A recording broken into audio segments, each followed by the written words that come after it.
kita masih dapat berkumpul di masjid yang sama-sama kita cintai ini untuk melaksanakan sholat fardu maghrib. Mari seperti biasa, sembari menunggu waktu fardu isya, kita melakukan kajian dengan membacakan beberapa hadis dan dalil-dalil yang ada di kitab ini. Salawat berangkaikan salam tak lupa pula kita panjatkan kepada Nabi Muhammad sallallahu alaihi wasallam.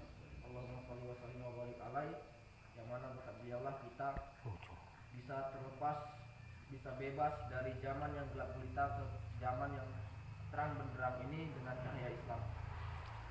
Baiklah, kita masuk ke kitab adab, bab keutamaan malu dan anjuran untuk menghiasi diri dengannya. Di hadis 686 dari Ibnu Umar radhiyallahu anhu,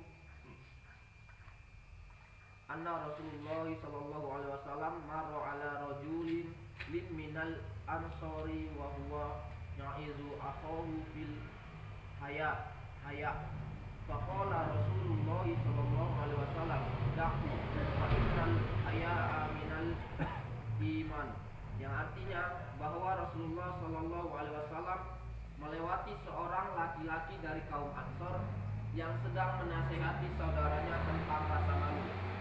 Maka Rasulullah SAW bersabda, biarkan dia, karena rasa malu adalah bagian dari iman. Muttafaq alaih.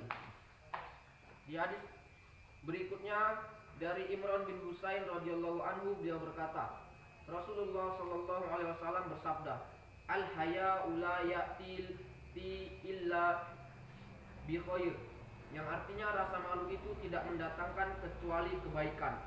Muttafaq alaih.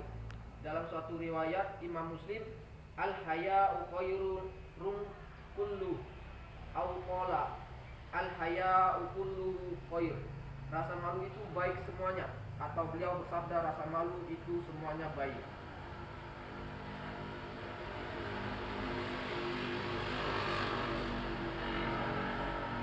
Hadis berikutnya dari Abu Hurairah radhiyallahu anhu bahwa Rasulullah sallallahu alaihi wasallam bersabda, al-imanu bid'u wa sab'u na'au bid'u wa situna syu'bah wa afdaluha qawlu la ilaha illallah wa adnaha imatahul azam anit tariq wal haya'u syu'batum minal iman, yang artinya iman terdiri dari 70 lebih atau 60 lebih cabang.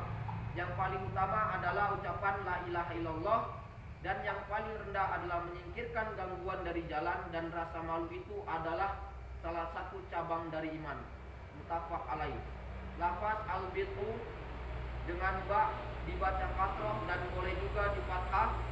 Al-bad'u digunakan untuk bilangan dari 3 hingga 10. Asyubbat adalah bagian dari cabang. Al-imatahu artinya menghilangkan atau menyingkirkan. Al-aza adalah segala hal yang mengganggu pengguna jalan seperti batu, duri, lumpur, debu, kotoran dan sejenisnya. Di hadis berikutnya, hadis terakhir dari Abu Sa'id Al-Khudri radhiyallahu anhu, beliau berkata, kana Rasulullah sallallahu alaihi wasallam asyadda haya'am minal azra'i fi khidriha wa iza ra'a syai'ayyak rohuhu arafnahu fi wajhi. Artinya Rasulullah sallallahu alaihi wasallam itu lebih pemalu daripada seorang gadis yang ada dalam ruangan pingitannya. Maka apabila beliau melihat sesuatu yang tidak beliau sukai, kami mengetahuinya pada wajahnya. Muttafaq alaih.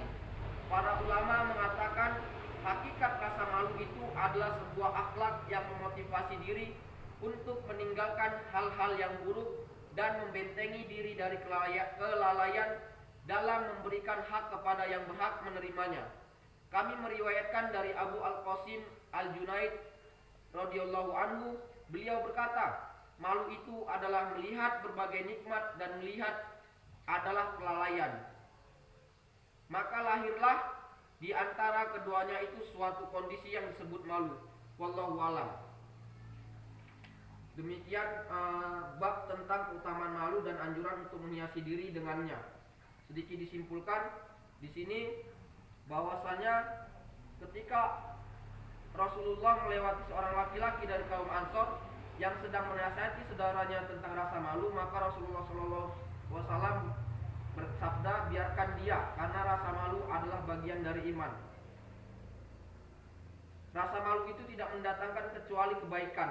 Artinya ketika kita memiliki rasa malu, maka akan datang hal-hal yang baik. Misalnya malu ketika kita berpakaian yang tidak sopan. Artinya kita ketika malu dalam berpakaian tidak sopan, itu membangkitkan motivasi kita untuk lebih introspeksi diri, bahwasanya pakaian kita harus lebih layak. Contohnya dalam hal ibadah. Dalam hal ibadah kita kan dituntut untuk berpakaian yang layak.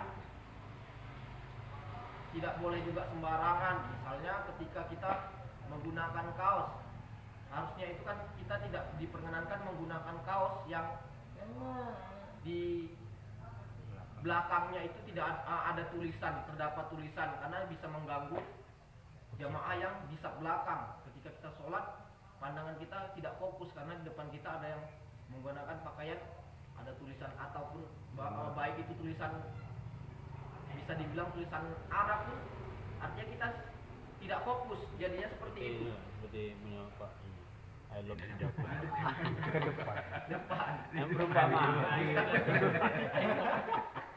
Nah, perumpamaan seperti itu. Dibalikan. Kalau itu muncul, maka akan memunculkan kebaikan-kebaikan. Malu ketika kita memiliki rasa malu, karena malu itu kan ya mencuri, atau yang sederhana ketika kita mandi. Apalagi di sini kan kalau mandi sering dipancur misalnya. Nah itu kan kita rame-rame itu dipancur. Nah itu kan timbul rasa malu kita. Berarti tidak seperti ini ya pakai baju. Kadang di sini kan dengar masalah aja. Kasih kasar. Walaupun Rancang pun ada.